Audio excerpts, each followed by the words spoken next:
আসসালামু আলাইকুম রহমতুল্লাহ। আজকের সেশনে সবাইকে স্বাগতম জানাচ্ছি। আজকের সেশনটা হবে মেইনলি মাইক্রোসফট পাওয়ার পয়েন্টের উপরে, এবং এটা মাইক্রোসফট পাওয়ার পয়েন্টের প্রথম সেশন। টেকনিক্যালি আমরা এর আগের মানে ফেজে মাইক্রোসফট ওয়ার্ডকে দেখছিলাম। মাইক্রোসফট ওয়ার্ডের মধ্যে যে টুলসগুলো ইউজ হয় এবং যে টুলসগুলো আছে সেগুলো ইউজ করে যে ইন্ডাস্ট্রি ওরিয়েন্টেড অথবা জব সেক্টর অথবা আমাদের এক্স্যাক্টলি কর্মক্ষেত্রে যে ধরনের প্রজেক্টগুলো হয় তার আমরা কয়েকটা ডেমো দেখছিলাম এবং এগুলা নিজেরা হাতে প্র্যাকটিস করছিলাম। আমরা মাইক্রোসফট পাওয়ার পয়েন্টের ক্ষেত্রেও সেমভাবে আগাবো। আমরা টুলস শেখার ক্ষেত্রে তেমন একটা প্রায়োরিটি দিব না। আমরা টুলসগুলোকে একটা ভিডিওতেই কাভার করব এবং একটা সেশনে কাভার করার কারণে টুলসের ব্যাপারে বেসিক যে আইডিয়াটা দরকার সেটা হয়ে যাবে আশা করতেছি। এর পরবর্তীতে টুলসের উপরে যে দক্ষতাটা তৈরি হয় বা টুলসের উপরে যে একটা নিজের দখল তৈরি হয়, এই পুরো বিষয়টা ডিপেন্ড করে আপনি কি পরিমাণ প্র্যাকটিস করতেছেন অথবা কি পরিমাণ প্রজেক্ট করতেছেন। এই জিনিসটার উপরেই মেইনলি আপনার স্কিলটাকে আপনি মানে ডিফাইন করতে পারবেন। আপনার স্কিলটা ডিফাইন হবে এগুলোর উপরেই। এখন পিপিটি বা পাওয়ার পয়েন্টের ক্ষেত্রে দেখবেন হচ্ছে আমাদের বাংলাদেশে যে ধরনের টেন্ডেন্সি আছে, একটা সময় গেছে যে বাংলাদেশের যা টিচার যারা মানে আছেন তাদেরকে হচ্ছে ট্রেনিং করিয়ে করিয়ে মাইক্রোসফট পাওয়ার পয়েন্ট শেখানো হয়েছিল এবং ফিজিক্যাল ট্রেনিংয়ের মাধ্যমে। কারণ হচ্ছে মাল্টিমিডিয়া ক্লাসরুমে পড়ানোর জন্য, স্লাইড দিয়ে পড়ানোর জন্য।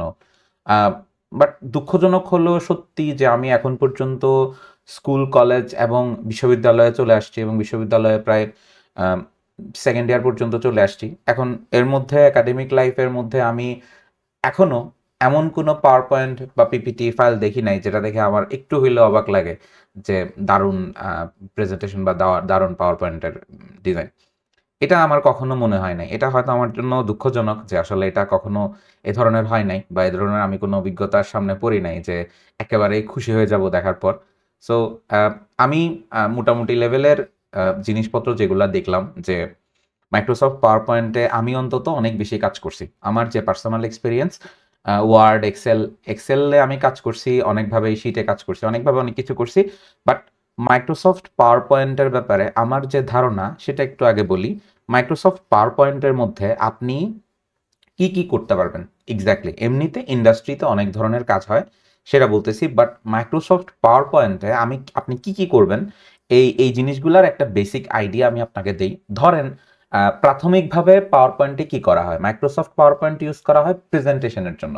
আপনি কোনো একটা আইডিয়া, কোনো একটা প্রজেক্ট অথবা কোনো একটা রিপোর্টকে খুব গুছানোভাবে প্রেজেন্ট করতে চাচ্ছেন, অথবা হইতে পারে যে কোনো একটা সেমিনার, কোনো একটা ওয়েবিনার যেখানে হচ্ছে আপনার একটা টপিক নিয়ে খুব ক্লিয়ারলি ভিজুয়ালাইজেশন ডাটা দিয়ে আপনাকে মানে অডিয়েন্সকে দেখাইতে হবে, অথবা একটা মিটিং এর মধ্যে আপনাকে কোনো একটা প্রজেক্টকে অথবা কোনো একটা রিপোর্টকে অ্যানালাইজ করে দেখাইতে হবে।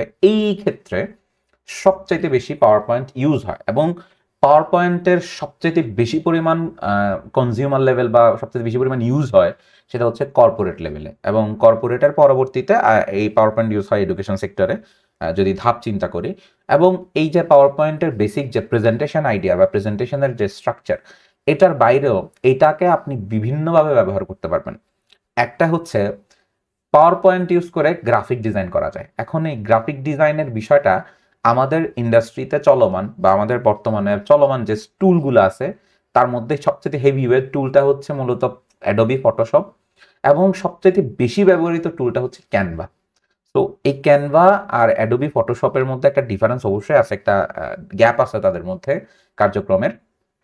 কিন্তু আপনি যদি এনাফ স্কিলড হন এই মাইক্রোসফট পাওয়ার পয়েন্টে, আপনি চাইলে গ্রাফিক ডিজাইনের একটা ভালো মতো অংশ এই মানে আপনি মাইক্রোসফট পাওয়ার পয়েন্টে করে ফেলতে পারবেন। এবং এটা আমি রেগুলারলি প্র্যাকটিস করছি আমার লাইফে। আমি এই এই মাইক্রোসফট পাওয়ার পয়েন্টের স্ট্রাকচার এটা দেখাবো যে এটা দিয়েও আপনি চাইলে টুকটাক গ্রাফিক ডিজাইনগুলোও হ্যান্ডেল করতে পারবেন।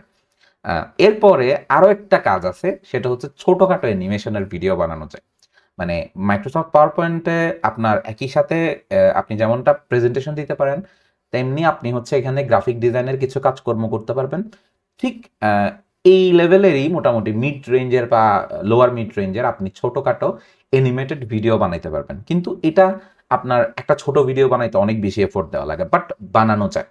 এবং একই সাথে আপনাকে মাথায় রাখতে হবে যে এই যে ৩ সেক্টরের কাজ একটা টুল দিয়ে করা যায়, এই জিনিসটা কিন্তু খুব সিম্পল। আপনি মনে করতেছেন যে এতগুলা যদি কাজ করা যায় একটা টুল দিয়ে, তাহলে এই টুলটা মনে হয় খুব কমপ্লেক্স।